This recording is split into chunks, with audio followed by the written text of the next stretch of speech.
Yo les amis, j'espère que vous allez bien. Bienvenue chez MVP Foot. On va faire le résumé de l'actualité des footballs des éléphants. En fait, j'ai reçu plusieurs remarques par message qui disent que mes vidéos sont longues. Voilà, donc je vais essayer de faire beaucoup plus de vidéos, moins longues. Là, comme ça, chacun sera servi. Voilà. Et puis, n'oubliez pas aussi de vous abonner sur notre chaîne MVP Foot, MVP Foot 2.0. Voilà, c'est là-bas on parle de tout. On commence par Grasso et Elikopi qui sont nominés pour le trophée du meilleur joueur de masse en Ligue 2 française. Voilà. En tout cas, il faut pas dormir. Hein. Voilà, Jean-Philippe Grasso et Elikopi sont dans la course pour le trophée de meilleur joueur de masse de Ligue 2 française. Et ces deux-là ne sont pas les petits joueurs. Voilà. Grasso, lui, c'est le boss de Paris FC, même s'il est blessé. Il a marqué 5 buts dans le mois de mars. Voilà. Avec un doublé contre Caen et aussi Lorient. Voilà. Il joue comme un ancien. En tout cas, il joue comme un pro. Il est toujours tranchant devant les buts et c'est bien ça. Voilà. On espère qu'il va vite se rétablir pour venir marquer les buts. De son côté, il y a Elikopi. Voilà, il y a mes blessés, Elikopi Junior. C'est un jeune attaquant de 18 ans aussi qui a marqué 5 buts en 4 matchs, dont un doublé contre Grenoble. Voilà, lui aussi, c'est la nouvelle vague qui arrive en force. On espère que la fédération va tout faire pour qu'il soit un éléphant. Voilà, parce qu'un buteur comme ça, là, on ne doit pas louper. En tout cas, les deux sont nominés et il y a aussi un joueur de Metz, mais nous c'est Grasso et puis Kopi, nous on regarde. Voilà, les votes sont lancés et on a jusqu'au 11 avril pour voter. Donc je vous invite à aller voter pour choisir Kopi ou Grasso. Voilà.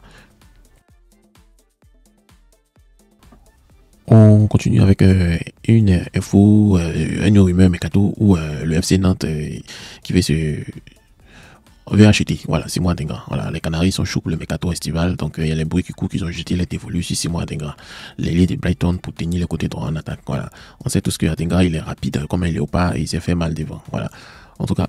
Il y a les proches d'Adingra qui disent qu'il kiffe l'idée en Ligue 1, surtout dans un club où il aura le temps de jeu. Maintenant, est-ce que Nantes a suffisamment les moyens? Par exemple, parce que Brighton demande 30 millions d'euros.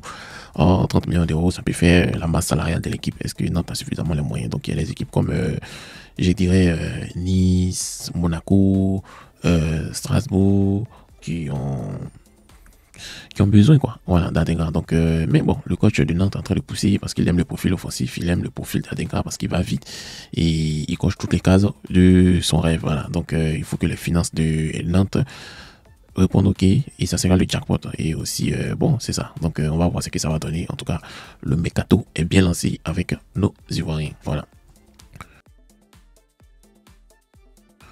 On continue avec John Sai Moïse qui est blessé. C'est une pépite, quelqu'un qui est extrêmement talentueux comme Amad Diallo, mais le problème c'est qu'il se blesse beaucoup comme Amad Diallo. Voilà, donc on va faire une petite pensée pour lui. C'est un jeune attaquant de Strasbourg qui est blessé et ça fait vraiment mal au cœur de voir un talent comme ça sur le banc. Voilà, c'est un phénomène. Il a le feu dans les jambes depuis qu'il joue. Il montre qu'il est fort. Voilà, aussi ça montre aussi qu'on a des cracks, mais il faut savoir les utiliser. Il faut les mettre dans les conditions normales et voilà.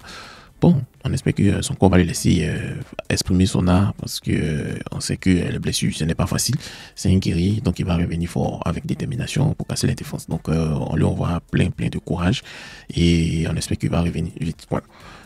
Donc, chers amis, on se dit à très bientôt pour un autre journal des éléphants.